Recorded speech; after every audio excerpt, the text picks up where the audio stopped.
अभी रुद्र सर और मैं पेपर लेके साथ ही बैठे थे और पेपर देख रहे थे।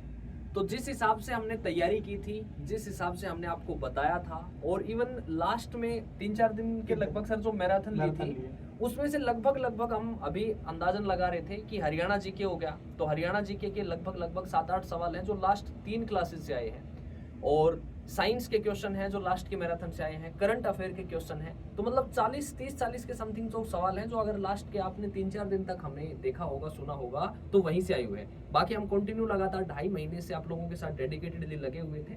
और मैं लास्ट यही मतलब सुबह स्क्रीनिंग का पेपर देखा, शाम को आपका टीओ एटीओ का पेपर देखा, तो एक ही चीज है कि आप लोगों ने हमारे ऊपर जो ट्रस्ट दिखाया, और वो जो ट्रस्ट था, वो जो विश्वास था, उस विश्वास पे अब ये चीज साबित हो जाती है कि एचपीएससी का अगर पेपर है तो आपके लिए one of the best solution, और you can say that it is the one stop solution जो है आपका, वो आपका स्टडी आई प्लेटफॉर्म है। सर ने आपको बताया, सुबह भी हमने जैसे ही पेपर मिला, पेपर मिलते ही हमने एनालिसिस स्टार्ट किया, और लगभग 8-10 सवाल आप बता रहे हैं। आई थिंक सारे देखेंगे तो लगभग 15-20 के अप्रोक्स सवाल पहुंच जाएंगे। वो एज इट इज सुबह के पेपर में पूछे गए थे। जैसे हरियाणा जीके के भी 4-5 सवाल हैं जो डायरेक्ट रिपीटेड है, और बाकी जो सब्जेक्ट है उनके भी।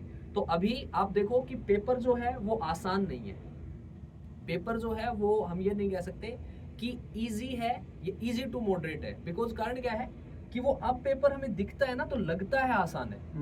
और दूसरा, जो सवाल आपको आते थे उन सवालों की आपने प्रैक्टिस की थी, हमने आपको बताया था और आपने उस हिसाब से किया था, तो आपने जो है वो सवाल लगे होंगे कि सवाल ये आसान है। नहीं, वो आसान आपको लग रहे थे क्योंकि आप तैयारी करके गए थे, आप पढ़ के गए थे। बाकी जो भीड़ थी उसको वो आसान नहीं लग रहे थे। तो सवाल जो है वो मैं कहूंगा कि सर पेपर का जो लेवल है वो मॉडरेट टू हार्ड है। सही बात है, मॉडरेट टू हार्ड है पेपर। और स्टेटमेंट जो है वो इस तरीके से दी गई है, यहाँ पे देखो।